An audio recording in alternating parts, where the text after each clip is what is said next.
예전에 한 20년을 넘게 신앙 생활을 하신 분과 상담을 하게 되었습니다. 이런저런 대화를 나누다가 제가 아무래도 미심쩍어서 단도직입적으로 여쭈어 봤습니다. 성도님, 예수님을 믿으세요. 그랬더니 그래도 그분은 정직한 분이었습니다. 잠시 뜸을 들이시더니 목사님, 믿으려고 하는데 사실 잘 안 믿겨집니다 라고 하시는 것이었습니다. 목사가 자주 듣는 이야기 중에 하나입니다. 믿으려고 하는데 잘 안 믿겨진다. 그래서 이런 질문을 던져 보기도 합니다. 그러면 믿기 위해 무엇을 하고 계시나요? 교회 열심히 다니려고 하지요. 그리고 구체적인 이야기를 하다 보면 믿음에 이르기 위해 구체적이고 진지한 노력을 사실은 잘 하지 않고 계신다는 것도 또 확인하게 됩니다. 대부분은 생각하시기를 교회를 꾸준히 다니다 보면 믿음이 생기려니 하는 생각을 하시는데요. 이런 생각에는 몇 가지 문제가 있습니다. 첫째는 믿음이 무엇인지 정확히 잘 모른다는 것이요. 둘째는 믿음에 이르는 길이 무엇인지 모른다는 것이고, 또 셋째는 믿음의 장애물이 있다는 것도 잘 의식하지 못하고 있다는 점이죠. 오늘은 이런 문제를 좀 함께 생각해 보려고 하는데요. 오늘 본문은 엘리사를 잡으러 온 아람의 특공대가 그 엘리사의 성을 포위한 장면으로부터 시작합니다. 이스라엘 왕국과 이 아람 왕국은 역사 내내 서로 갈등하는 상대에게 주적의 관계였는데요. 이 아람 군대가 이스라엘의 왕을 잡으려고 여러 차례 매복 작전을 펼쳤습니다. 그때마다 엘리사가 그 작전을 꿰뚫어 보고 이스라엘 왕에게 미리 알려주어서 아람 군대의 작전이 실패한 것이죠. 그러자 이 사실을 알게 된 아람 왕이 엘리사 하나만 제거하면 되리라 생각하고 엘리사를 잡으러 체포조 특공대를 보낸 것입니다. 그들이 엘리사가 머물고 있던 도단이라는 그 성을 둘러싼 것이지요. 그 다음날 아침 엘리사의 사환, 요즘 말로 하자면 비서쯤 되는 사환이 눈을 뜨고 그 자신들을 둘러싼 아람 군대를 보고는 겁에 질리는 장면입니다. 오늘 본문 15절을 보시죠. 하나님의 사람의 사환이 일찍 일어나서 나가보니 군사와 말과 병거가 성읍을 에워쌌는지라.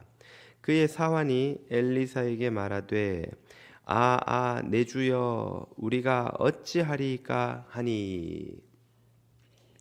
여기서 엘리사의 사환은 겁에 질립니다. 이제 꼼짝없이 잡혀 죽게 생긴 것이지요. 빠져나갈 길이 보이지 않습니다. 우리가 살면서 맞닥뜨리는 상황과 얼마나 유사합니까? 우리도 살다 보면 이런저런 문제들이 우리를 포위해서 도저히 빠져나갈 길이 보이지 않는 때를 만나지 않나요? 건강 문제, 재정적인 문제, 배우자와의 문제, 가족, 자녀의 문제, 신분이나 또 다른 문제들이 우리를 싸는데 도저히 빠져나갈 구멍이 보이지 않는 거예요. 우리도 그처럼 겁에 질리고 밤에 잠이 안 오고 걱정이 되어서 어찌할지를 모르겠는 그런 상황을 맞닥뜨리지 않습니까? 지금 엘리사의 사환이 그런 상황에 맞닥뜨린 것이지요. 그런데 똑같은 상황을 보고 있는 사환이 겁에 질리는 그 순간에 엘리사는 겁에 질리기는커녕 오히려 더 담대하고 당당한 모습입니다. 엘리사의 반응을 16절에서 보십시오.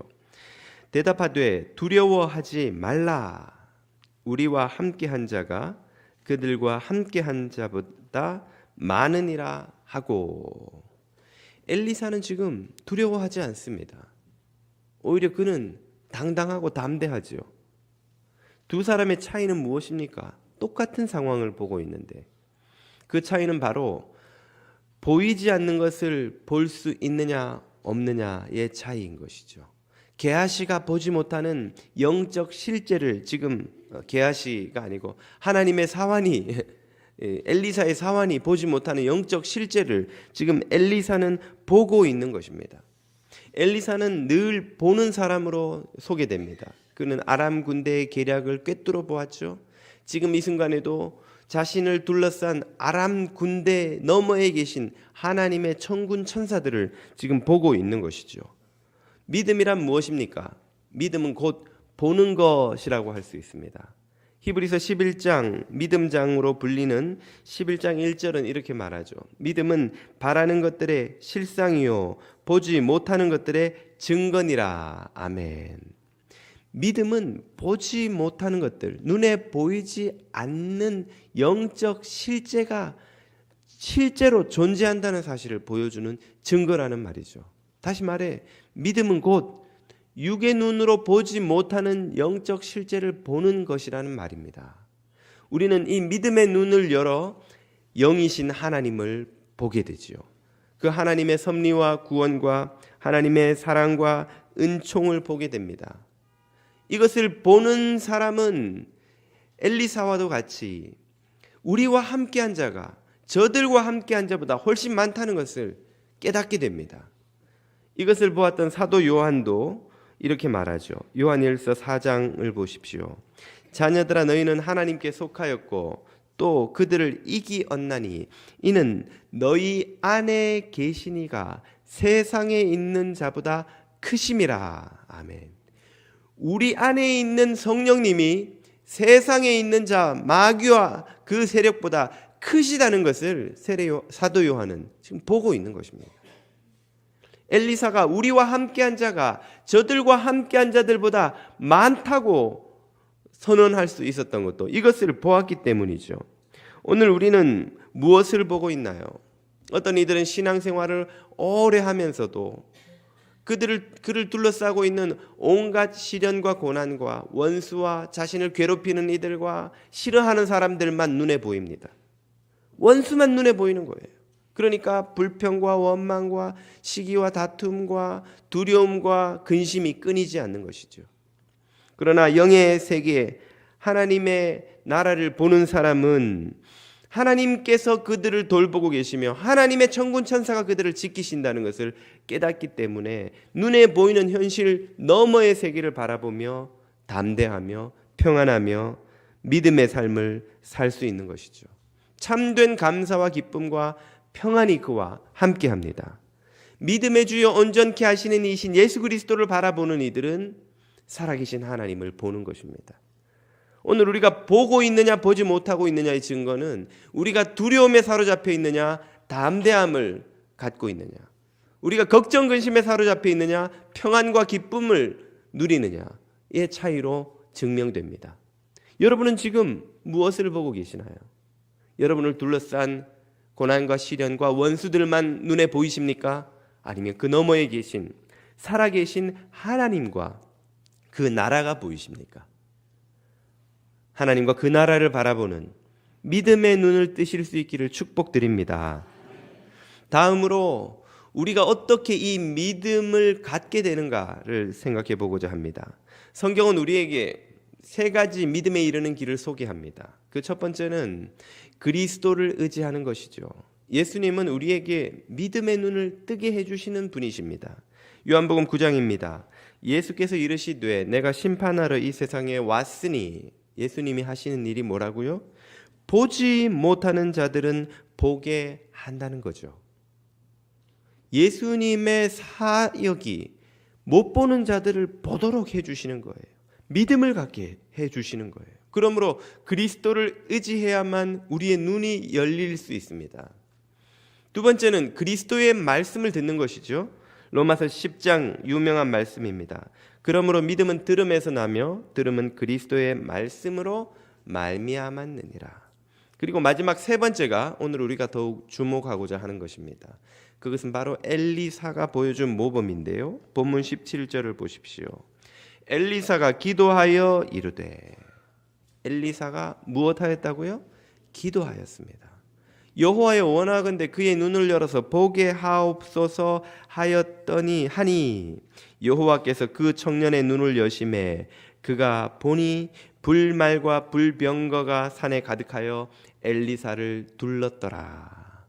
이 엘리사의 사환의 눈을 열어준 것은 무엇입니까? 엘리사의 기도인 것이죠. 기도.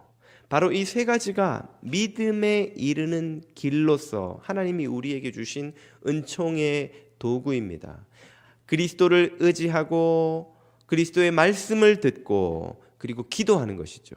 만약 우리가 믿음의 눈을 열어 보지 못하고 있다고 판단이 된다면, 그래서 믿음의 눈을 열기를 원한다면 우리가 따라야 할 길이 바로 이것입니다. 그리스도에게 나가서 그분의 말씀을 진지한 마음으로 체계적으로 열심히 공부하고 그리고 쉬지 않고 주님 앞에 눈을 열어주시기를 기도하는 것이죠.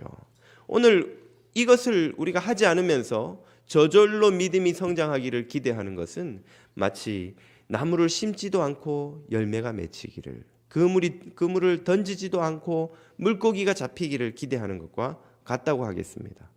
학생이 공부도 하지 않고 기말고사에 좋은 성적이 나오기를 기대하는 것과 다를 바가 없다는 것이죠. 오늘 이 점에서 많은 그리스도인들이 믿음에 이르는 길을 가지 못하고 있습니다. 앞서 소개해드린 사람처럼 많은 이들이 그저 믿음이 자라는데 주일날 예배 드리는 것 하나만으로 충분하지 않은가, 교회만 내가 꾸준히 다니면 믿음이 자라지 않겠는가 하는 생각을 하곤 합니다. 여러분 한번 생각을 해보세요. 일주일 중에 교회에 한번 와서 하나님의 말씀을 들으면 1시간 예배에 30분도 설교가 안 되는데 일주일 내에 하나님의 말씀을 듣는 시간은 30분이에요. 그 외의 시간은 우리가 뭐 하며 보냅니까?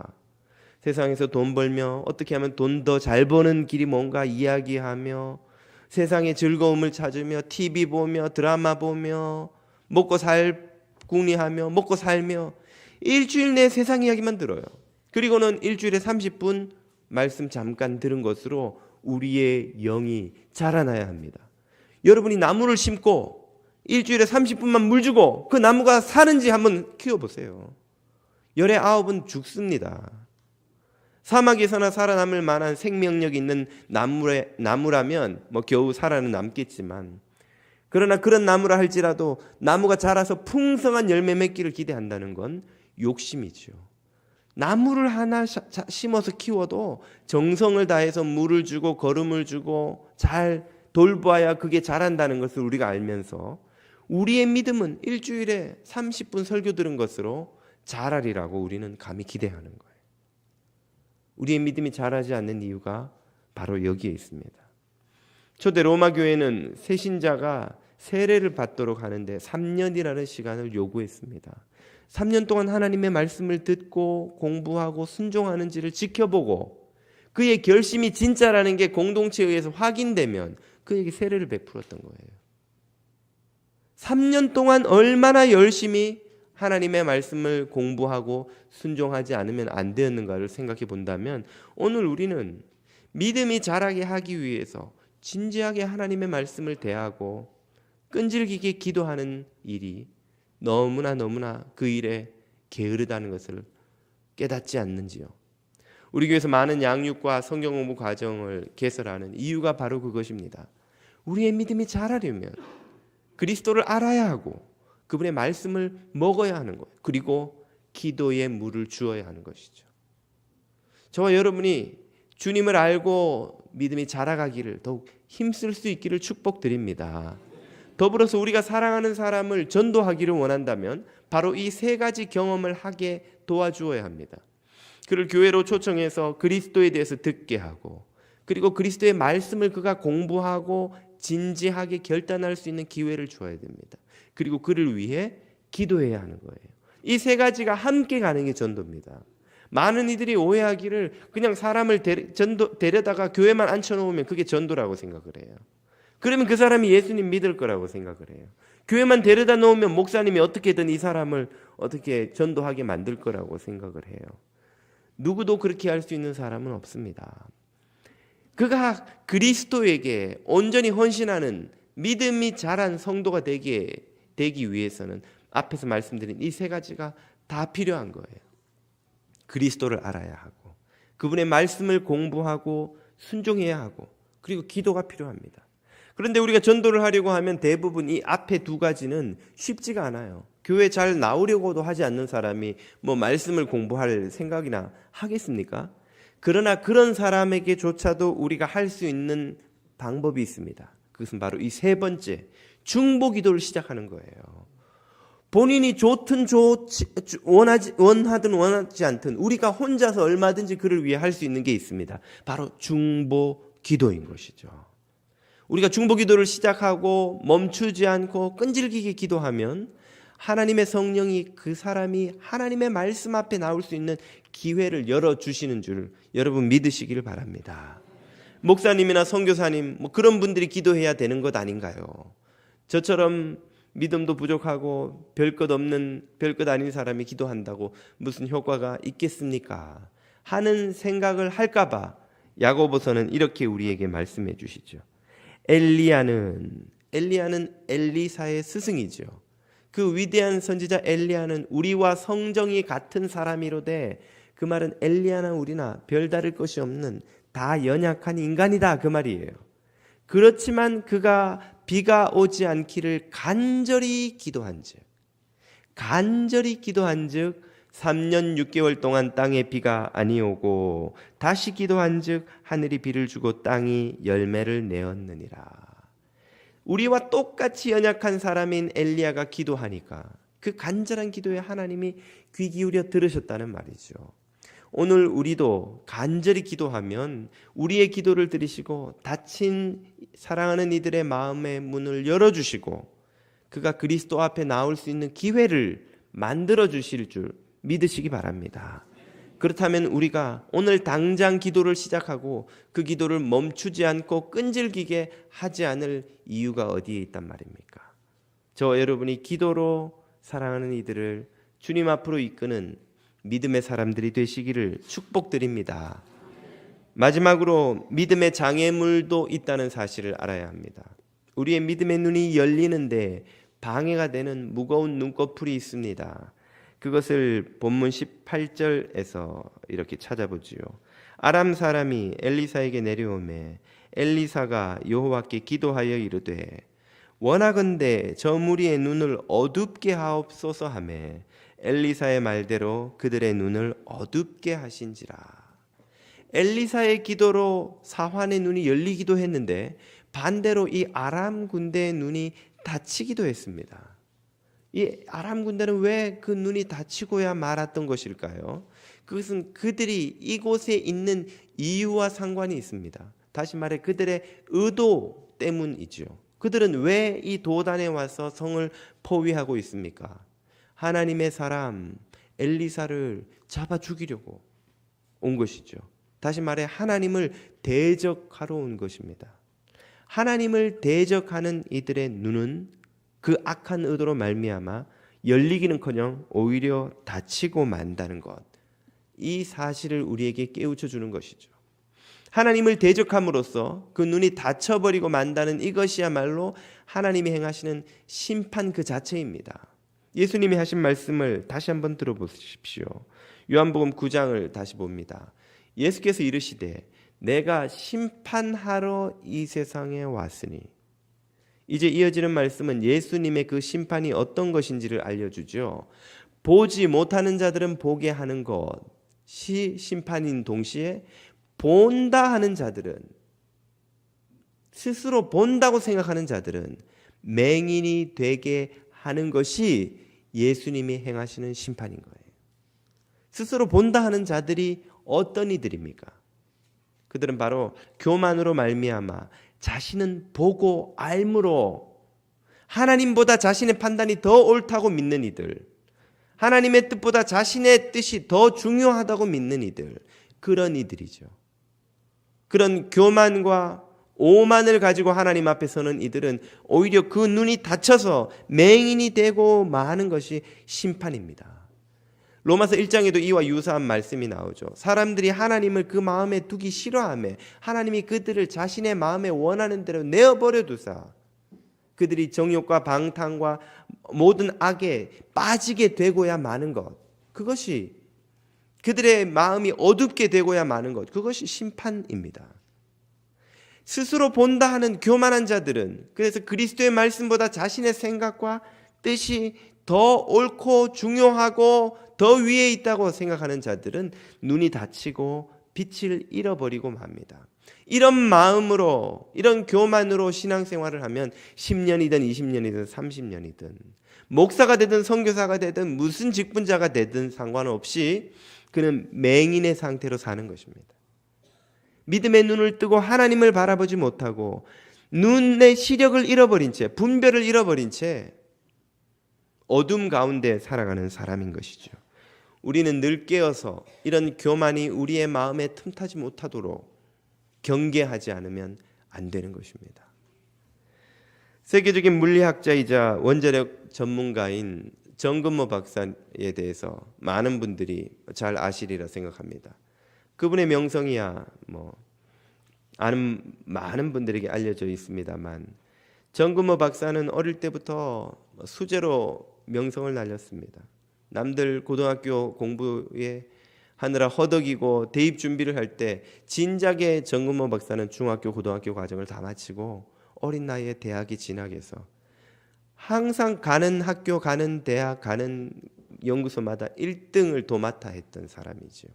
그렇게 승승장구하는 사람이었지만 정근모 박사에게 말 못할 괴로운 고민이 있었습니다. 그것은 바로 그의 아들의 건강 문제였습니다. 그가 MIT와 뉴욕 공대에서 교수 생활을 할 때 10살이던 어린 아들, 하나밖에 없는 아들 지후가 고칠 수 없는 만성 신장염에 걸렸다는 진단을 받죠. 의사 말이 5년밖에 못 산다는 거예요. 이래저래 온갖 좋다는 치료는 다 해서 생명은 연장시켰지만 그 아이의 건강이 좋아지질 않아서 급기야는 정근모 박사 자신의 신장을 떼어서 아들에게 이식시켜 주기까지 했습니다. 그래도 아들의 건강이 회복되기는커녕 뇌출혈과 같은 여러 가지 합병증이 생겨서 아이가 성인이 됐는데도 참 인간 노릇을 못하는 거예요. 너무나 몸이 건강이 안 좋으니까. 급기야는 아들이 자신의 처지를 비관한 나머지 2번이나 자살 시도를 합니다. 한 번은 차를 몰고 가던 아들이 그냥 엑셀을 밟아서 벼랑 끝으로 날라버린 거예요.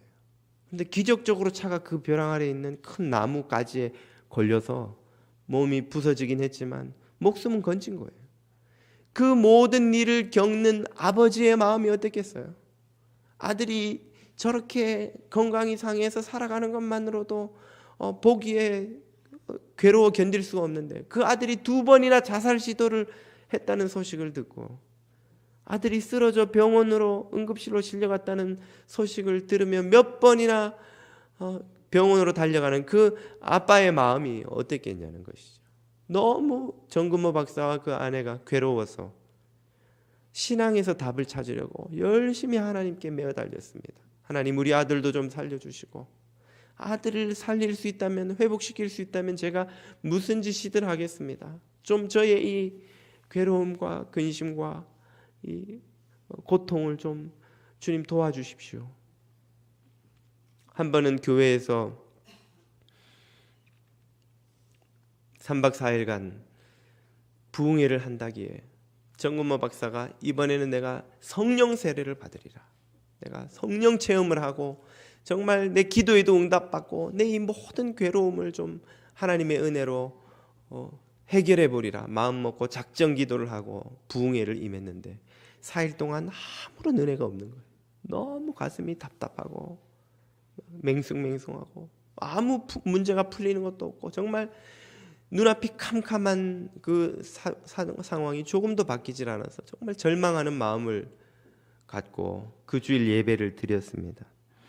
그런데 에베소서 2장을 본문으로 목사님이 설교를 하시는데 평소와 달리 그 말씀 한마디 한마디가 칼날이 돼서 가슴에 꽂히는 거예요.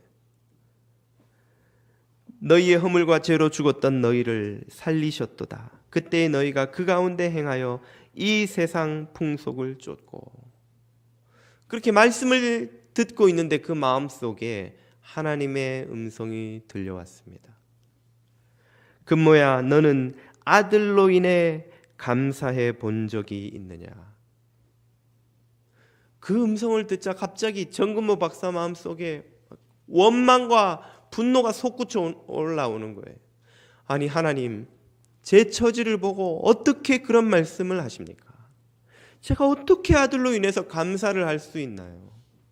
저처럼 어릴 때부터 수재로 이름을 날린 그런 아들이어서 엄마 아빠에게 기쁨을 드리는 것은 고사하고, 아니 그러면 그런 아들이라면 제가 감사를 하겠습니다마는 제 아들 지훈은 어릴 때부터 병치레로 사선을 넘나드는 게 매일 일상 같은 삶인데, 그로 인해서 제 가슴이 얼마나 찢어지고 괴롭고 죽고만 싶은 게 매일매일인데 어떻게 제가 하나님께 감사할 수 있단 말입니까? 이런 처지를 보고도 주님 어떻게 저한테 그런 말씀을 하실 수가 있습니까? 그렇게 원망을 하나님께 쏟아놓고 있으려니 하나님이 그의 마음속에 이렇게 말씀하시는 것이 들려왔습니다. 네 아들 진우는 교만한 너와 네 가족이 구원받도록 하기 위해 십자가를 지고 가는 것이다. 그 아들이 아니었다면 과연 네가 내 앞에 무릎을 꿇고 나왔겠느냐? 그 말씀을 듣는 순간 정근모 박사의 믿음의 눈이 열렸습니다. 지금까지 내가 진우를 돌보고 있다고 생각했는데 사실은 진우가 나를 구원의 길로 이끌고 있었구나. 진우 때문에 내가 십자가를 지고 살아간다고 생각했는데 사실은 나 때문에 진우가 십자가를 지고 가는 것이었구나.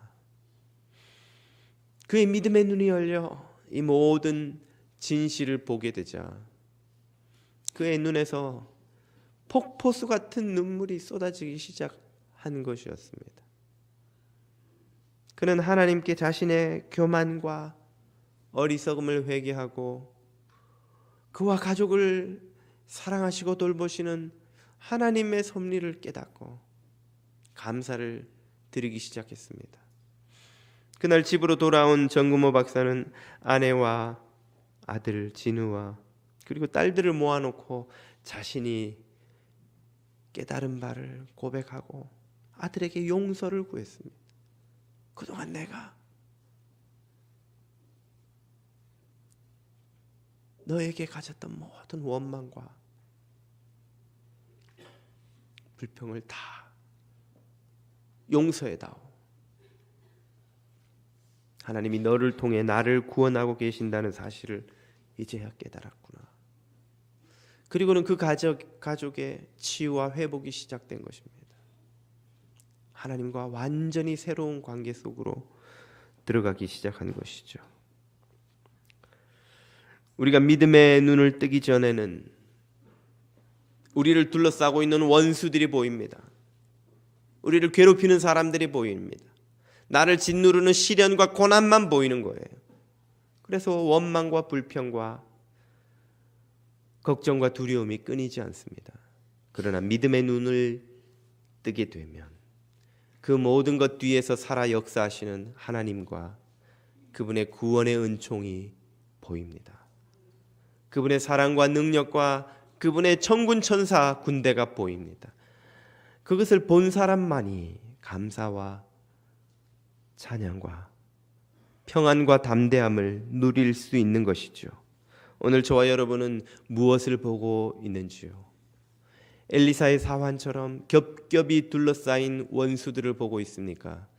아니면 우리를 지키고 계시는 살아계신 하나님과 그의 군대를 보고 있습니까?